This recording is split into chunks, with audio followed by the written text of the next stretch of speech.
To Miss Winter.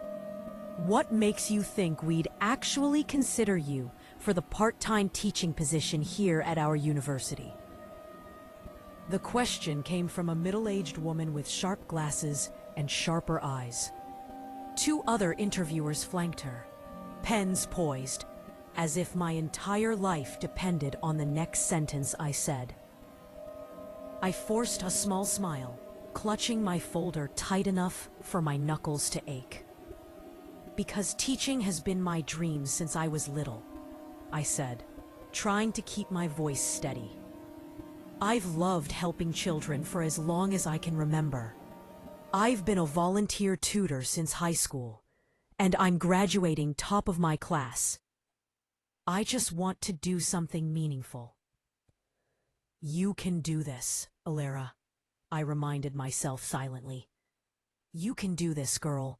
The woman's gaze softened slightly. She exchanged a quick look with the man beside her. Winter, she murmured, tapping her pen against the paper. Are you by any chance related to Mr. Edward Winter? My breath caught. Yes, I admitted quietly. He's my father. For a moment, silence filled the room. And then, almost comically, both of them straightened and smiled too widely. Well, good morning, Miss Winter. The woman stood, bowing her head slightly. The man followed. It's an honor to have you here. No, please, I stammered, waving my hands nervously. I'm here as an applicant, not as his daughter. I just wanted to know if I got the position. Of course, Miss Winter, the woman exclaimed. You're in. You can start whenever you're ready. My heart leapt. Really? Thank you so much. You don't know how much this means to me. They nodded, still smiling too much, and I barely stopped myself from skipping as I stepped out of the room. Outside, I exhaled a shaky laugh. Mom, I did it, I whispered. Your dream for me. It's real now. Period. Soft transition music. Quieter, more introspective tone. My father, Edward Winter, was one of the richest men in New York City. People thought that made my life perfect. They couldn't have been more wrong. I wasn't a Winter by choice. I was his mistake. The daughter of a one-night affair with one of his maids. My mother left the mansion long before I could walk, terrified of his family's fury. She tried to hide us, but the Winters were powerful. They found her, and they took me away. I was 10 when I first ran back to her. I can still remember the way her arms felt. Soft, trembling, the safest place I'd ever known. But safety never lasts long in a house ruled by power. They took me again. Then one day, my mother's heart gave out, and I buried her alone. Since then, I've lived in my father's house. A house large enough for 100 families, yet cold enough for none. They didn't treat me like family. I was the quiet shadow who did everything the others refused to do. I cleaned, fetched, folded, smiled. That was my life. Shift to warmer tone, the hum of a grand house. A door opens. Hey, Alara! Samantha's voice cut through the silence the moment I stepped into the Winter mansion. She stood at the base of the grand staircase, arms crossed, her red lips curved into something that might have been a smile if it weren't so sharp. Where have you been again? I applied for a job, I said simply, slipping off my shoes. Samantha rolled her eyes. A job? You don't need to work, Alara. Dad gives you an allowance. It's not about money, I murmured, forcing a small smile. I really want to teach. I like kids. Whatever, she flicked her hand dismissively. Just don't forget my assignments. They're due tomorrow. Before I could respond, another voice chimed in. Alara. That was Sarah, the second eldest. She tossed a stack of shopping bags at me, like I was her assistant. Buy these things for me tomorrow. And tell Harold I'm breaking up with him. My brows drew together. Why don't you just tell him yourself? Oh, please. I don't have time for his tears. She brushed past me, her perfume clinging to the air like arrogance. I sighed quietly. Then a softer voice broke through the tension. Ilara. I turned and smiled for real this time. Sebastian, I said, meeting the only person in this house who didn't treat me like furniture. He grinned. That warm, lopsided grin that reminded me we shared blood, even if no one liked to admit it. Come to the studio later. I just finished a new song. Okay, I said, genuinely excited. I'll be there. He nodded and disappeared down the hallway. Finally, I reached my room. Small, tidy, quiet. My only safe place. I sank onto my bed, still in disbelief. Tomorrow, I would start teaching. My life, my real life, was beginning. I smiled at the ceiling, whispering, I wish you could see me now, Mom. Page 2, Chapter 2, Damien Vale, parentheses. Power has a sound. It's not the roar of a crowd or the crash of a deal being made. It's quieter. It's the silence that falls when you walk into a room. When men who kill without hesitation suddenly lower their eyes. That's what I hear every time I enter the Vale Tower. The elevator doors slid open, revealing the top floor of glass and steel. My empire. My reflection stared back at me from every angle. Black suit, black heart, black everything. Mr. Vale, Aaron Cade, my legal advisor, approached holding a file with shaking hands. The Laurens deal is collapsing. Edward Winters backing out. My jaw flexed. He doesn't get to back out. He said the terms were impossible. He's refusing to sell his shares in Auric Holdings. I turned toward the skyline, the city glittering beneath the night like broken glass. Remind Edward Winter what happens when someone refuses me.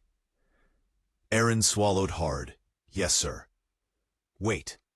I turned, eyes narrowing. No blood. Not yet. I want him to feel it. Arrange a meeting. Tomorrow night. Yes, Mr. Vale. He left. The door clicked shut. And then there was silence again. Low strings fade in. Inner narration softens. I used to think I could fill the silence with money, power, control. But every time I climbed higher, it only grew louder. People called me ruthless, cold, untouchable. They weren't wrong. But no one is born a monster. You become one when the world teaches you that mercy is weakness. Mine was taught early, the night my family was taken from me. I built an empire to make sure I'd never be powerless again. But lately, I'd started to wonder, what the hell was left for a man who had everything but peace? SFX, a knock on the door, footsteps. The mood tightens. Sir, Aaron's voice trembled slightly as he re-entered. Mr. Winter agreed to the meeting on one condition. My brow lifted. A condition? Yes, sir. He wants to renegotiate the debt. He says he can't pay in money, but he'll offer something else. Something else? Aaron hesitated, then placed an envelope on my desk. A name. I opened it. Inside was a single photo. A young woman, maybe mid-20s. Long chestnut hair. Wide, clear eyes that didn't belong in my world. Underneath, one name. Ilara Winter. My fingers tightened around the photo. Aaron's voice was barely a whisper. He's offering his daughter, sir, as payment. For a long moment, I said nothing. Then I laughed, quietly, darkly. He's willing to trade his blood to save his fortune. Aaron said nothing. He knew better.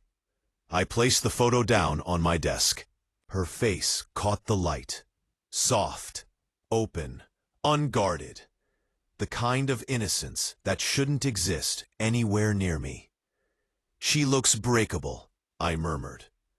Aaron hesitated. Do you accept, sir? My gaze stayed on the photograph.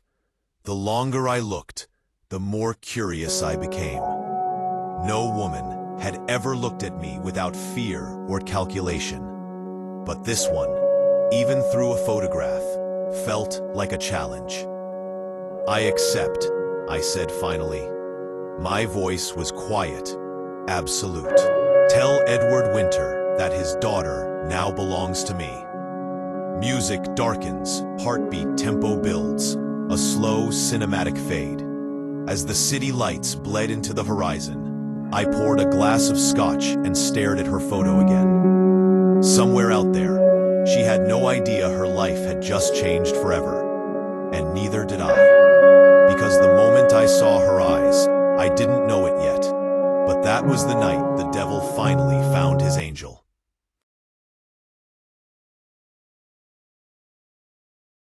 H2, Chapter 3, The Arrangement. Peace, I started with them. The sun streamed through my window like melted gold, warming the sketchbook I had left open the night before. I'd drawn the children from the community center, smiling, alive, full of dreams. I wanted that for myself too. Just a simple life. But peace, I've learned, is always temporary in the Winter house. Edward, the head butler said, appearing at my door, your father wants to see you, immediately. I froze halfway through packing my art supplies. My father rarely asked for me. When he did, it was never for anything good. I'll be there, I whispered. By the time I reached his office, my heartbeat had already climbed into my throat. The door was half open. I could hear voices inside. Edward, you know what happens if you back out. A deep male voice said, smooth, cold, dangerous. My hand stilled on the doorknob. I didn't recognize the voice, but something about it made my stomach tighten. My father's reply came, strained and desperate. Please, Damien, I just need more time. My company... You've had time. The man, Damien, cut him off. His voice didn't need to rise to be terrifying. You made a promise. You owe me. I pushed the door open slightly. My father sat behind his desk, pale and sweating. Across from him stood a man dressed in black. His posture was calm, almost lazy. But there was nothing human in the way his eyes watched my father. I didn't mean to gasp, but I did. Both men turned toward me. Ilara, father said quickly, his tone almost pleading. Come in. I hesitated at the door, heart pounding. The stranger, Damien Vale, I realized, let his gaze move over me once, deliberate and unreadable. There was power in that look, sharp enough to make me feel exposed. She's beautiful, he said simply, turning back to my father. At least you didn't disappoint me there. My blood went cold. Excuse me, I said, my voice barely a whisper. Father's hand trembled as he stood. Ilara, please, let me explain. No, I said. What's going on?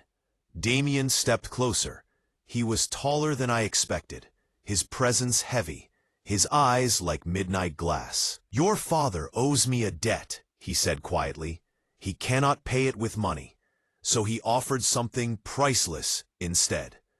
I stared at him, then at my father. No, I shook my head. He wouldn't. I did, my father said softly.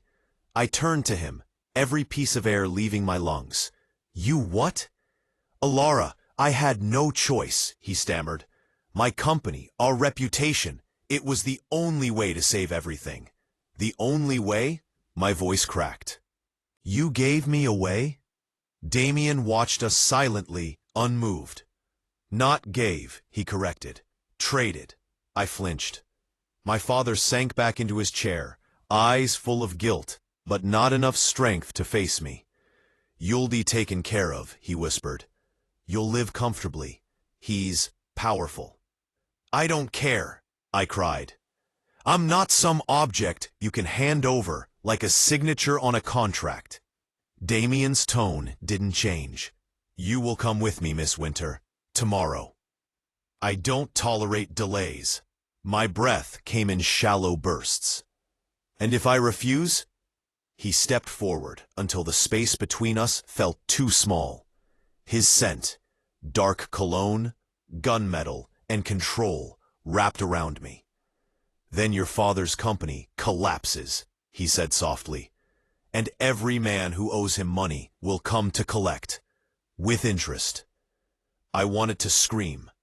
Instead, I met his gaze head-on, my voice shaking but clear. You can force me to go with you, but you can't make me belong to you. For the first time, his expression flickered, just barely. A faint curve touched the corner of his mouth. We'll see. He turned to leave, pausing at the door. Pack what you need. My driver will be here at noon. The door closed behind him with a quiet click, and I broke, fell to my knees. The sound that tore from me wasn't even human. My father tried to reach for me, but I pulled away. You sold me, I whispered. You sold your daughter to the devil. And for the first time in my life, I saw shame in his eyes. But shame didn't matter anymore, because tomorrow I was going to hell. H2, Chapter 4, The Devil's Bride. I hadn't slept a single hour. My suitcase sat by the door, half-packed and trembling with the same uncertainty that lived in my chest. Every time I thought about walking out of that house, I felt my throat close. But I couldn't stay. Not after what my father had done. When the sound of an engine stopped outside the mansion gates, the air seemed to still. Through the curtains, I caught sight of a sleek black car, its windows tinted, its presence absolute. The driver didn't need to ring the bell. The housekeeper opened the door for him, wordless. Everyone already knew. Alara, my father's voice called from behind me. I turned, numb. He looked smaller than I remembered. Older. I'm sorry, he said. I didn't answer. I didn't trust myself to. The driver stepped forward, bowing slightly. Miss Winter, Mr. Vale is waiting. I nodded, more out of reflex than acceptance. Then I picked up my bag and walked out of the only home I'd ever known. The world outside felt cold, even beneath the morning sun. Inside the car, silence filled every inch of space. I didn't look back. I refused to. Hours passed in quiet dread before the city changed around us. Skyscrapers gave way to hills, noise to wind. Then, finally, the car turned onto a long cobblestone drive, lined with black iron fences and silver birches. At the end of it stood a mansion. Not grand in the way of the Winters, no gold or marble, but something darker, sharper, alive. The air itself seemed to bow to it. I swallowed hard. When the door opened, Damien Vale was waiting. He stood on the steps in a black shirt, sleeves rolled up, no tie. The kind of man who didn't need polish to command fear. His eyes met mine, steady and unreadable. Miss Winter, he said, his voice low. Welcome. I stepped out of the car, gripping my bag like it could shield me. Don't pretend this is hospitality, I said quietly. He almost smiled. Then I won't. He gestured toward the doors, and I followed him inside. The interior was everything his reputation promised. Glass, steel, and silence. No family portraits, no flowers, no warmth. Just immaculate control. A woman in uniform appeared. "This is Clara," Damien said. "She'll show you to your room." I looked at him. My room? He met my gaze, unblinking. "You expected a cage?" I wasn't sure. He studied me for a long moment. "I don't keep prisoners, Alara. I keep promises." I didn't know what that meant, but I followed Clara up the staircase anyway. The room she led me to was large, elegant, impersonal.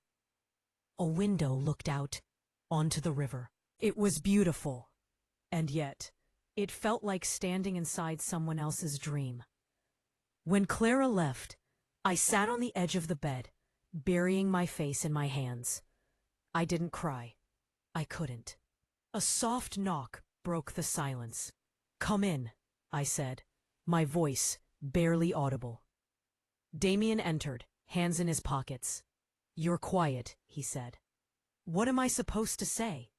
"Most people try to please me," he replied. "You don't strike me as the type." "I'm not." His mouth curved slightly, just enough to look dangerous. "Good." I looked up at him, searching for the man behind the rumors. "Why me?" I asked. "You could have anyone, any woman, any life. Why take this one thing my father offered?" He took a slow breath before answering. "Because your father owed me, and because you interest me." "Interest?" I repeated. "I'm not a project." "No," he said softly. "You're not." He turned, stepping toward the door, but hesitated. "Dinner is at 7. You'll join me." "And if I don't?" He glanced over his shoulder. "You will." Then he left, and the door clicked shut behind him. I sat there, motionless, staring at the place where he'd stood. Somewhere deep inside me, anger began to stir, not just at my father or at Damien, but at the helplessness of it all. If this was my new world, I wasn't going to let it break me. Damien's POV. From the balcony above the staircase, I watched her long after she disappeared into her room. She moved like she didn't belong anywhere. Too soft for the world she'd fallen into. Too stubborn to let it consume her. Most people who came into my life wanted something. Power, money, protection. But she wanted none of it. That was new. Aaron had been right. She looked breakable. But there was something in her eyes. Something that said she wouldn't shatter easily. I wasn't sure why that unsettled me. I poured a drink and stared at the city skyline through the glass. Taking her had been a business decision. A message. But already, it didn't feel like business anymore. It felt like the beginning of something that could ruin us both. H2, Chapter 5, Dinner with the Devil. Strong. Alara's POV. I'd spent the whole afternoon pacing my room, counting the hours until dinner like they were chains tightening around my throat. Every sound in that house felt amplified. The creak of floorboards, the whisper of the wind against the glass. At 7 sharp, there was a knock. "Miss Winter," said Clara, the housekeeper. "Mr. Vale is waiting in the dining hall." I stood, smoothed the creases from my dress, and told myself I wouldn't let him see fear on my face. The hallway was dimly lit, every step echoing as if the walls themselves were listening. When I entered the dining room, he was already there, sitting at the head of a long oak table, a glass of red wine in his hand. He looked effortless, as if the entire world bowed to his stillness. "Sit," he said. I did. The chair felt colder than it should have. The table was set for 2, though the space between us felt like a mile. Silver cutlery gleamed beneath the candlelight, the flicker of flame catching the sharp line of his jaw. "You look uncomfortable," he said, breaking the silence first. "I wonder why," I murmured. That made him smile, not kindly, but like someone entertained by a secret only he understood. "You're not like your father.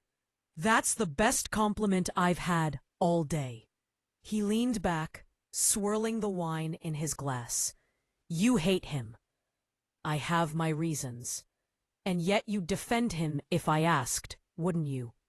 I met his gaze, steady. "I don't defend monsters, even when they share my blood." He studied me for a long moment, then nodded slowly, as if committing the answer to memory. Dinner arrived. Roasted lamb, truffle potatoes. Something elegant and fragrant that I couldn't taste. My hands trembled when I reached for the fork, but I masked it by pretending to adjust the napkin. Damien noticed. He noticed everything. "You're not eating," he said. "I'm not hungry. That's a shame. I had it made for you."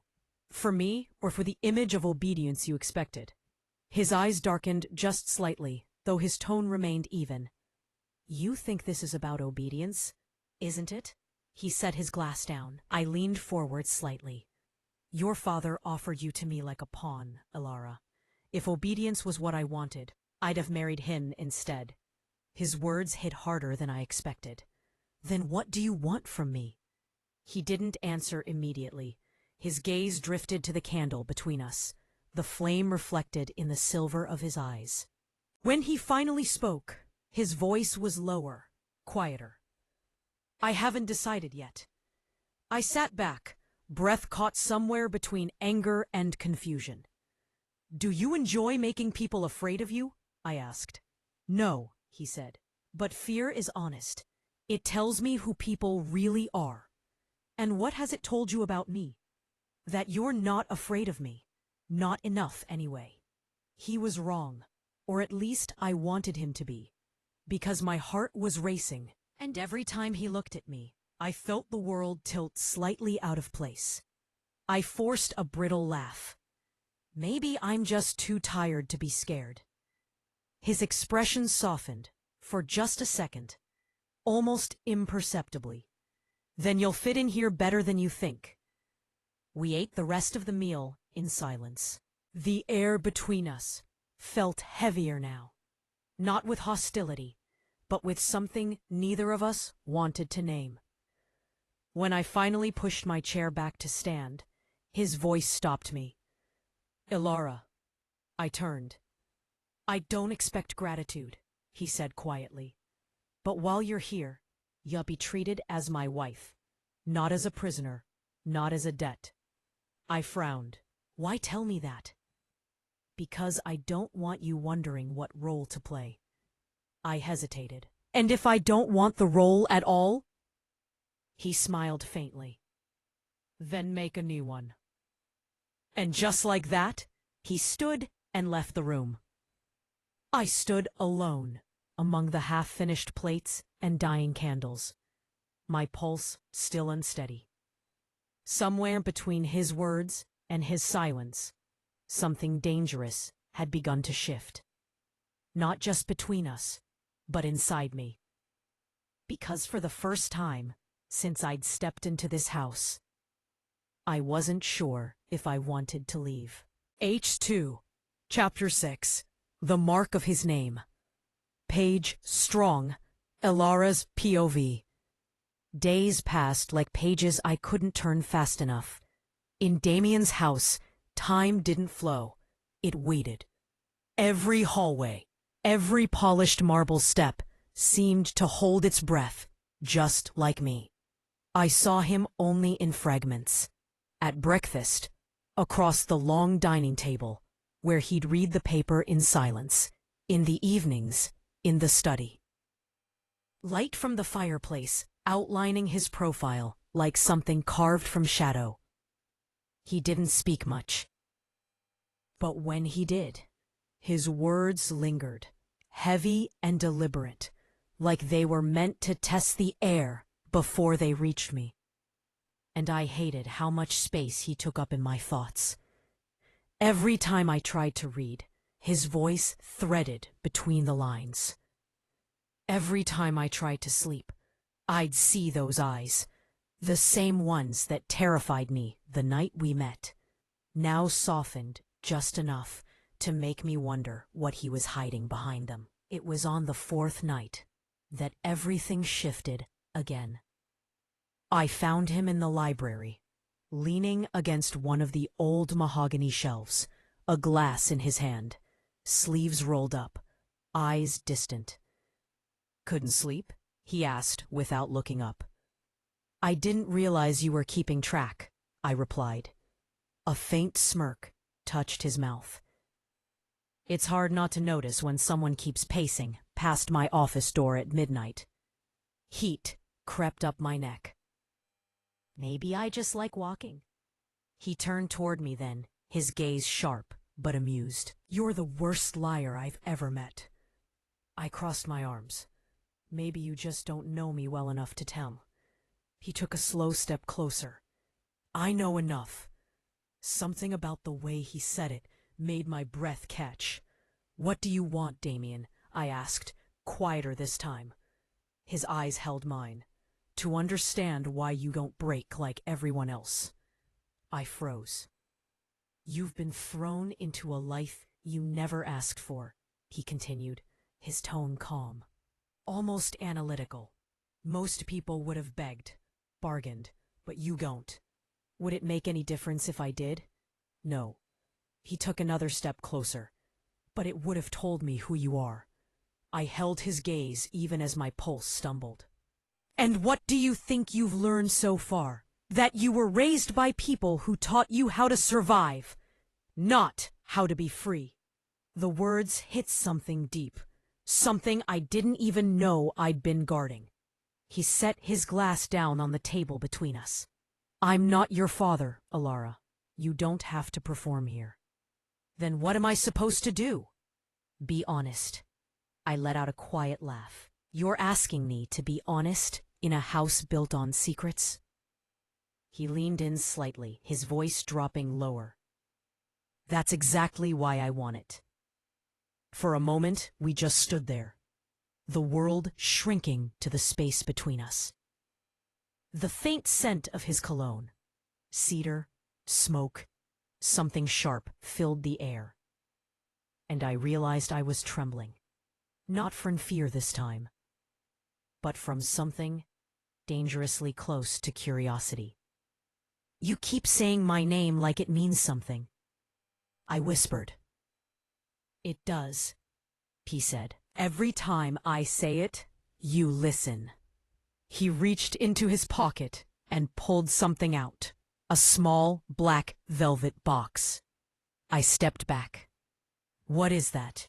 "Your ring," he said simply. "It's time you wore my name." "I told you, I'm not—" He opened the box, and the words died on my tongue. Inside was a simple silver band, elegant, minimal, engraved on the inside with a single letter, V. "This isn't a claim," he said softly. "It's a mark, a promise." "A promise of what?" "That I'll protect what's mine." I hesitated. "You can't own people, Damien." He smiled faintly. "No, but I can keep them safe." I should have refused. I wanted to refuse. But something in his voice, quiet, almost vulnerable beneath all that control, made me reach out.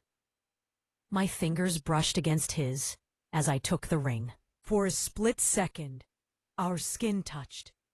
A current passed through me, subtle but undeniable.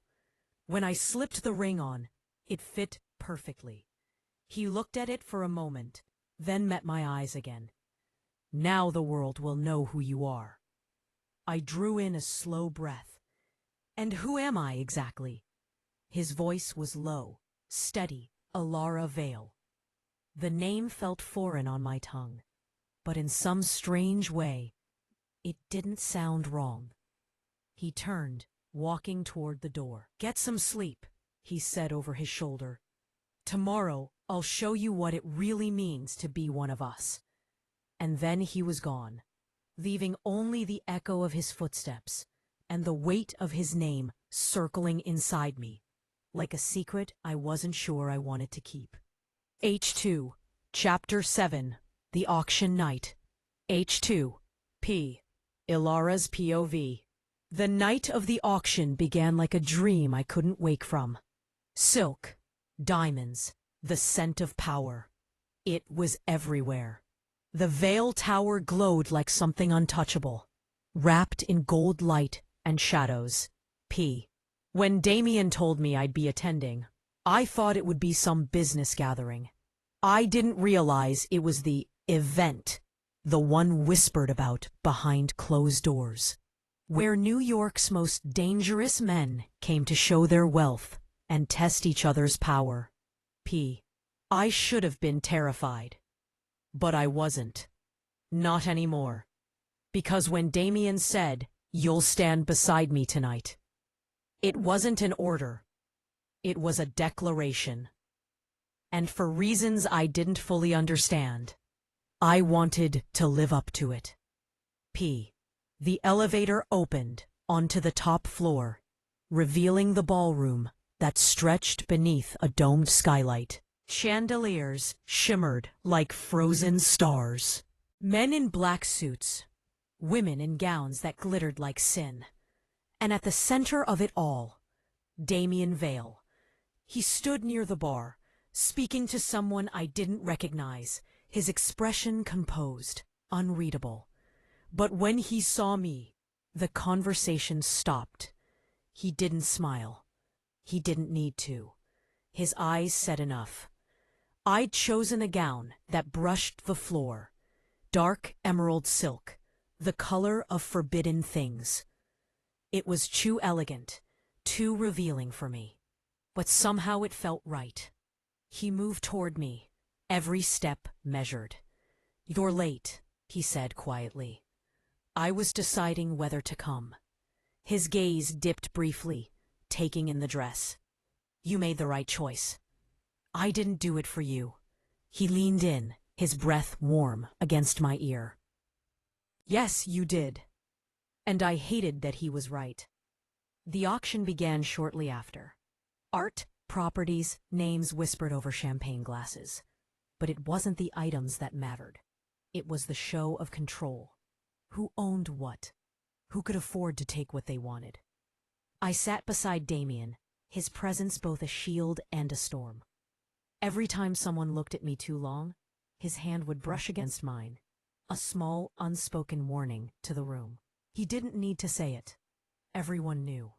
I was untouchable, because I was his. At one point, a man across the room raised a glass toward me. He was older, smug, someone who thought he understood how to make women flinch. Damien noticed. His expression didn't change, but something in the air did.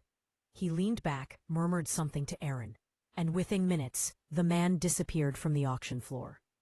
Just like that, no noise, no scene, just silence. I turned to him. "What did you do?" He took a sip of his drink, handled it. "That's not an answer." He looked at me, eyes steady. "You don't need to know everything." "I'm not a child, Damien." "No," he said quietly. "You're not. And that's exactly why I won't let anyone look at you the way he did." The words struck deeper than they should have. I told myself it was control, another layer of his possessiveness. But when his hand brushed mine again, just lightly, I realized it wasn't about power. Not entirely. There was something else beneath it.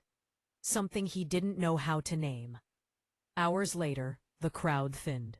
The final item, an ancient painting, was being bid on when Damien's phone buzzed. He checked the screen, his jaw tightening. "What is it?" I asked. "Nothing that concerns you." But the look in his eyes said otherwise. When the bidding ended, he stood. "We're leaving." I followed him out through a side corridor, away from the glitter and applause. The moment the door closed behind us, the air changed. Colder, sharper.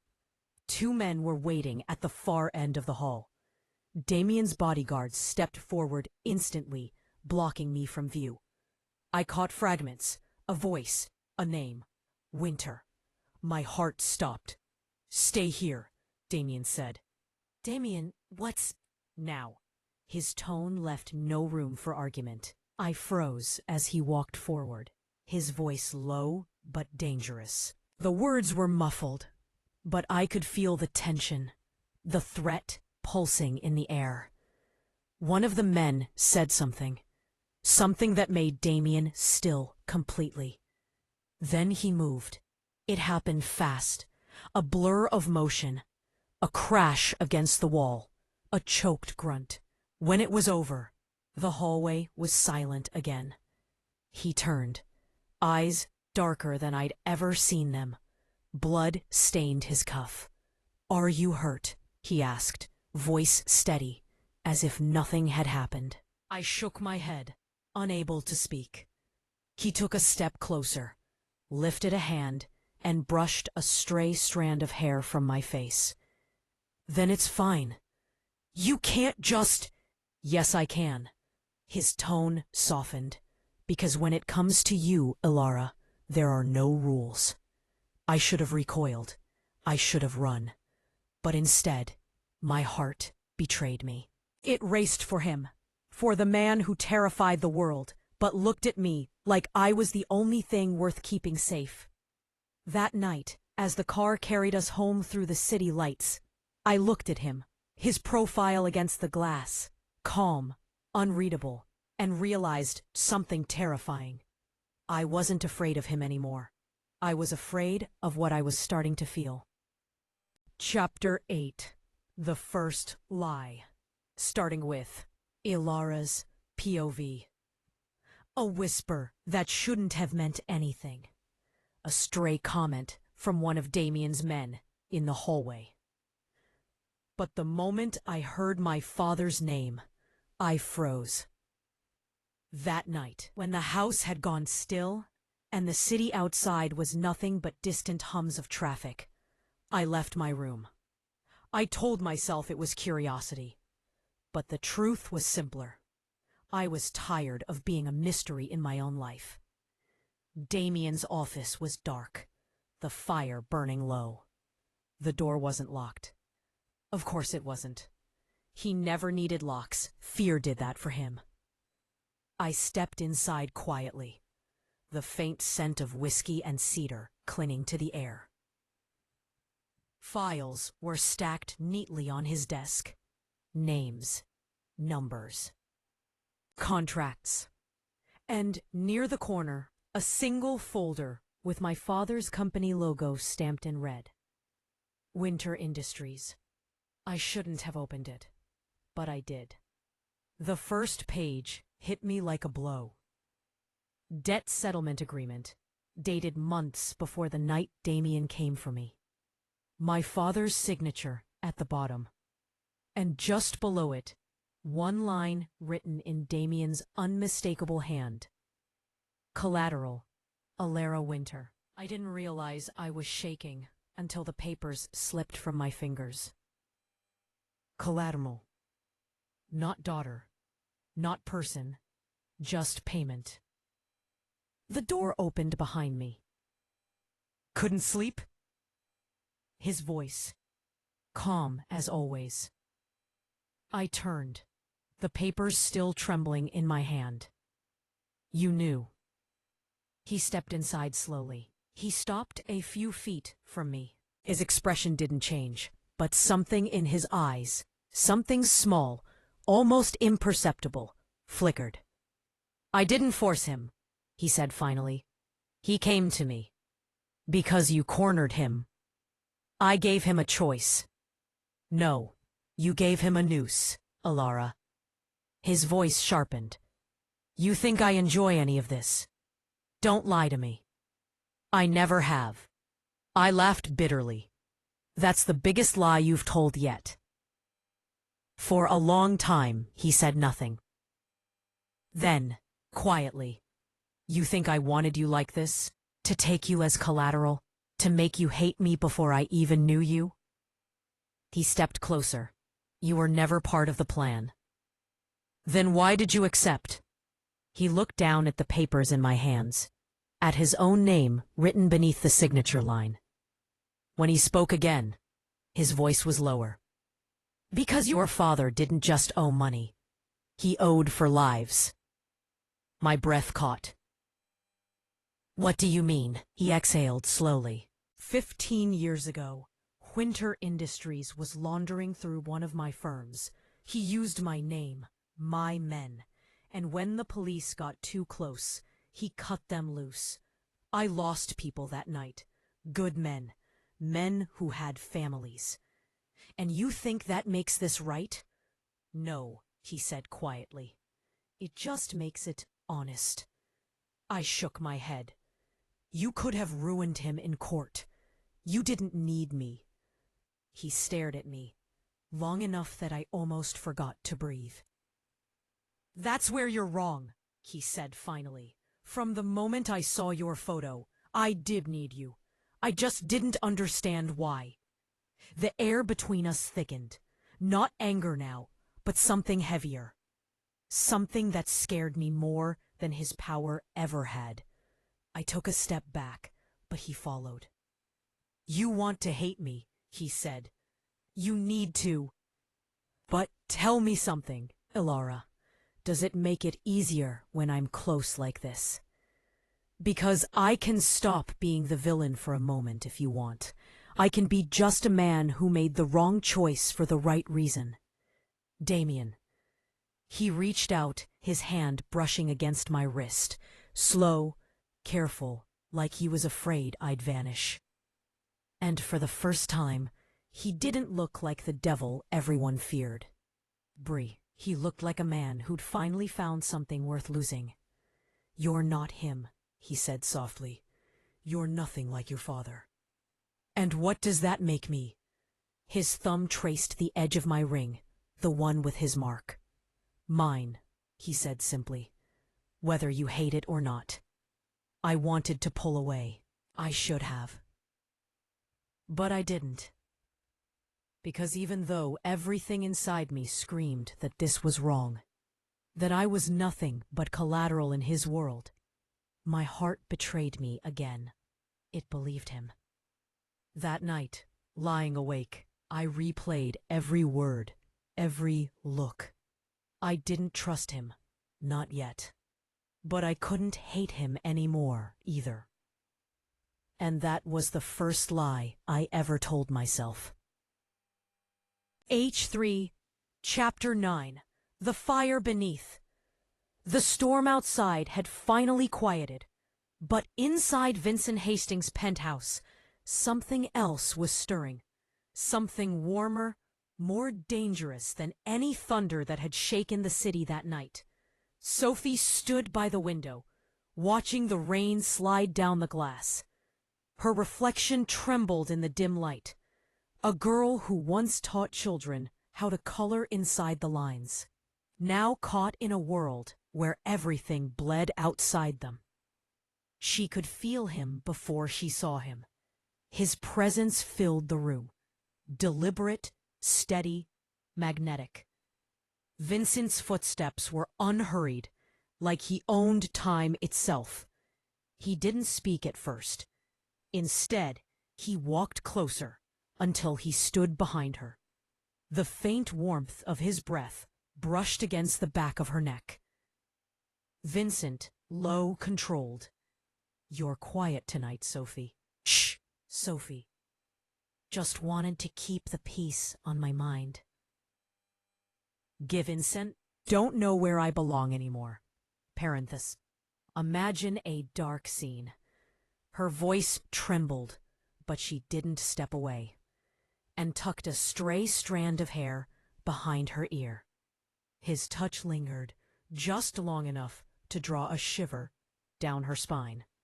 Vincent, you belong wherever you choose to stand, not where the world puts you. Parenthesis.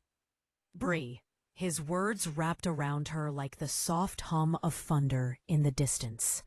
For a moment, she almost believed him. When she turned to face him, their eyes met.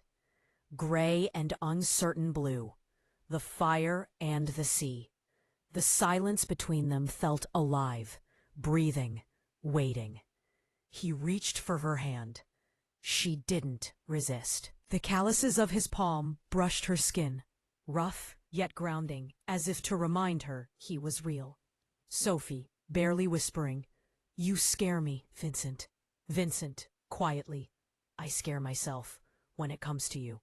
Narrator. Something fragile broke open between them then, a truth neither could contain. He leaned in, so close that the faint scent of his cologne, smoke, cedar, and rain filled her senses. His lips hovered inches from hers, waiting, asking without words. Sophie's heart raced. She closed the space between them. The kiss wasn't the furious kind from before. It was slower this time, tender, the kind that asks permission and gives it all at once. For the first time, Vincent wasn't the Mafia king or the ruthless billionaire. He was just a man learning what it meant to feel again. When they finally parted, Sophie rested her forehead against his chest, her breath uneven, her voice trembling against the silence. "Sophie, what happens now?" "Vincent," he murmured, his thumb brushing her jaw. "We stop running from what's already ours." Outside, the city lights glowed faintly beneath the last of the storm clouds. And inside, the girl who once lived in shadows finally felt the warmth of something she never thought she'd find again. Home. The fire beneath their hearts burned quietly that night. Not to destroy, but to begin anew. H3. His promise in the morning. The night faded slowly into dawn. The storm had passed, leaving the world washed and still. Through the tall glass windows of Vincent's penthouse, the first light touched the city like a secret being told. Sophie stirred awake on the couch, wrapped in a blanket far too large for her. For a moment, she didn't move, just lay there, watching the light spill across the marble floor. She could hear the low hum of the city waking below, the quiet rhythm of rain still dripping from the rooftop. And then she heard him. Vincent's voice, softer than she had ever heard it before. Vincent, low, thoughtful. "You sleep like you're not afraid of anything." She turned. He stood near the window, still in the same dark shirt from the night before, sleeves rolled up, a cup of coffee in his hand. The man who once terrified half of New York looked, in that moment, simply human. Sophie, sleepily, "Maybe I wasn't afraid. For once." He smiled. Just barely, the kind of smile that seemed like it hurt to form, but meant everything when it did. He walked toward her, slow and deliberate. She sat up, the blanket still pulled to her chest, her eyes following his every move. "Vincent, I didn't mean for any of this to happen." "Sophie, what part?" "Vincent, you, in my world, in my life." He sat beside her, close enough that she could see the faint tiredness beneath his eyes, the hint of something tender beneath all the armor. "I've spent years building walls, Sophie, and somehow you walked right through them." Strong narrator, her heart stilled.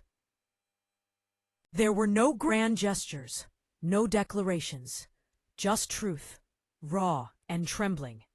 "Sophie, maybe that's what happens when you finally stop shooting at people who get too close."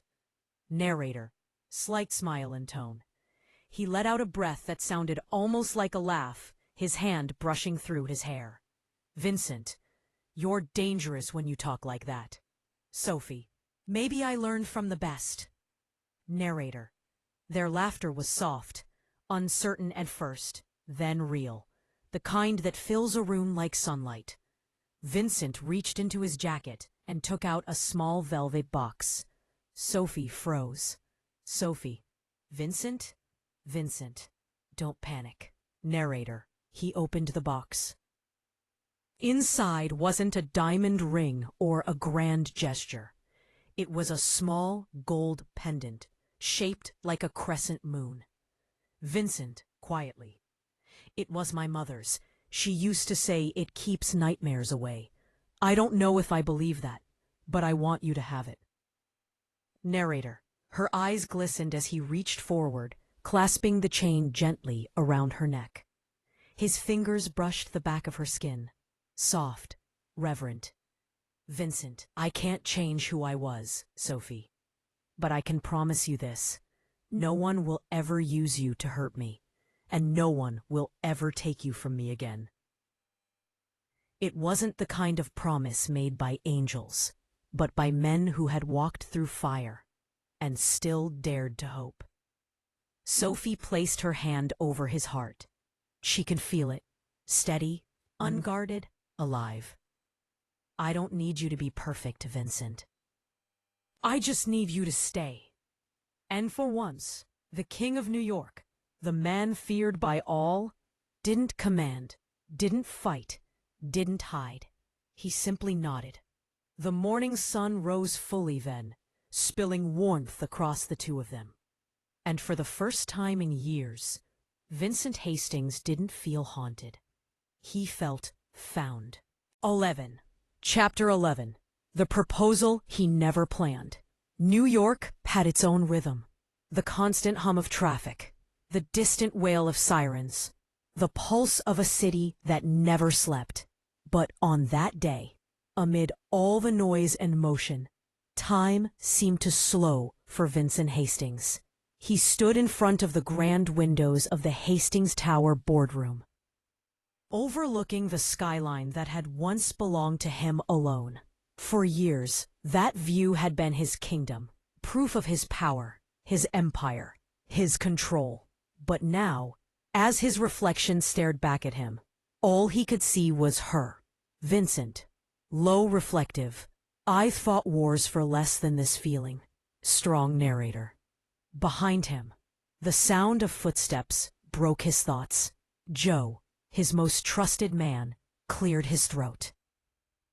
Strong. Joe, the press conference is in 20 minutes.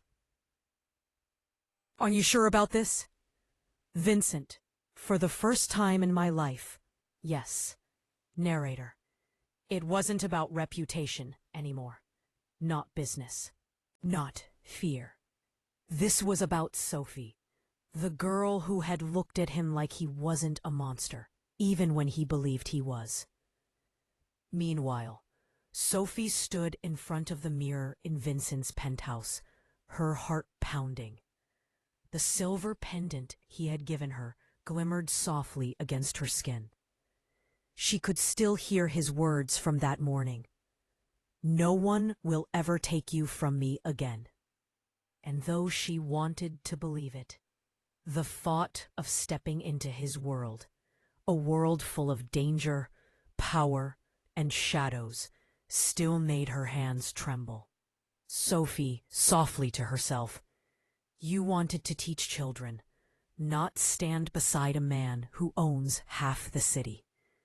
Narrator, and yet, her heart knew the truth. She loved him. Not the legend, not the king, but the man beneath. The one who brought her coffee in silence, who listened when she spoke, who carried her fear like it was his own. By the time she arrived at the Hastings Tower, reporters had already gathered. Flashbulbs lit up the marble entrance like a storm of light. She wasn't supposed to be there, but she came anyway. Drawn by something she couldn't explain. Inside, Vincent stood at the podium. The crowd quieted the moment he spoke. Vincent commanding. I've been called many things in this city. A businessman, a criminal, a man without mercy. Maybe they're all true. Narrator. He paused, his gaze steady, unflinching. Vincent. But what they never tell you is that even monsters can change if they find a reason worth changing for. Narrator. The reporters murmured, their pens frozen mid-air. Vincent scanned the crowd, and then he saw her, Sophie, standing near the back, her eyes wide, her hand clutching her necklace as if it might anchor her to the ground. Vincent, softly, almost to himself. There she is. He stepped away from the podium. Cameras followed his every move as he crossed the floor. Slow, deliberate, fearless. The room fell into a silence so deep that the sound of his footsteps echoed like a heartbeat. When he finally reached her, he didn't say anything at first. He just looked at her. And for the first time, the entire city saw what Vincent Hastings looked like when he was in love. Vincent, quietly but firm. Sophie Laurens. I didn't plan this. I didn't plan you. But you've already taken everything I thought I owned. My peace, my control, my heart. He reached into his pocket and drew out a small ring. Simple, elegant, no diamonds, no grandeur. Just real. Will you marry me? Not as a deal, not as a debt, but as the only truth I've ever known. Sophie's breath caught. Around them, flashes went off. People whispered, but none of it mattered. She saw only him, the man who once terrified her, now standing before her with his heart in his hands. Sophie, softly, trembling. Yes, Vincent. The applause came like thunder, but neither of them heard it. When he kissed her, it wasn't for the cameras or the world. It was for every promise they'd broken and rebuilt. And somewhere, beyond the city lights, the storm that had once defined them both finally broke, leaving only calm and the quiet promise of forever.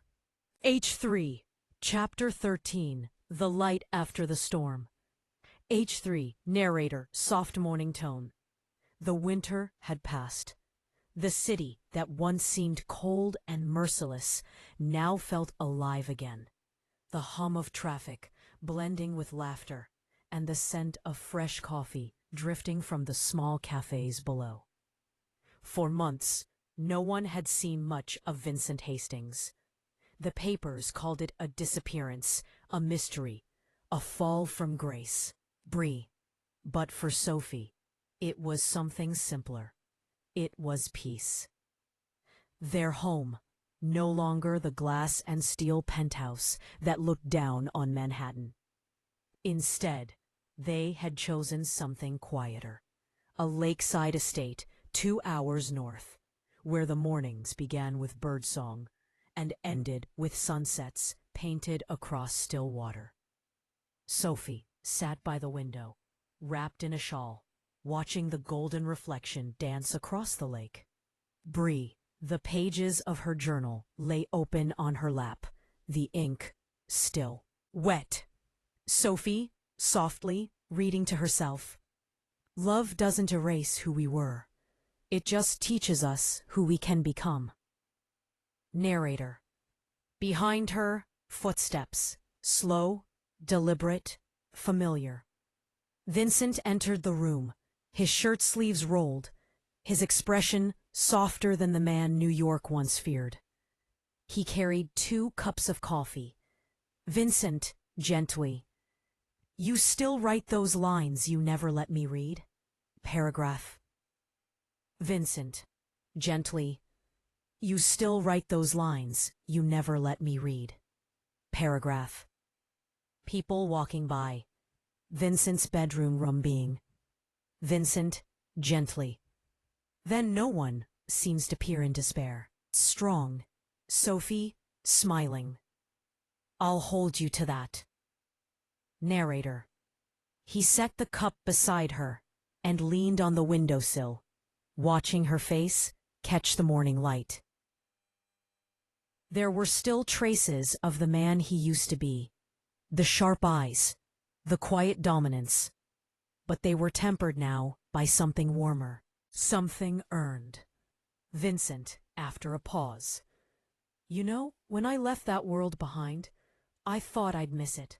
The noise, the control, the chaos. Sophie, and now? Vincent, smiling faintly.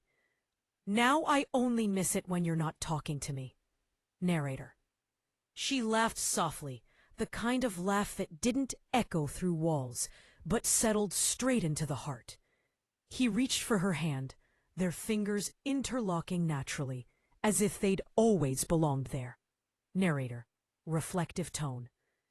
Outside, the world was still the same, full of power, greed, and uncertainty. But for them, the storm had finally passed. The man who once ruled by fear had learned tenderness. The girl who once lived by obedience had found her voice. And together, they had built something no contract, no name, no empire could ever replace. Sophie, quietly.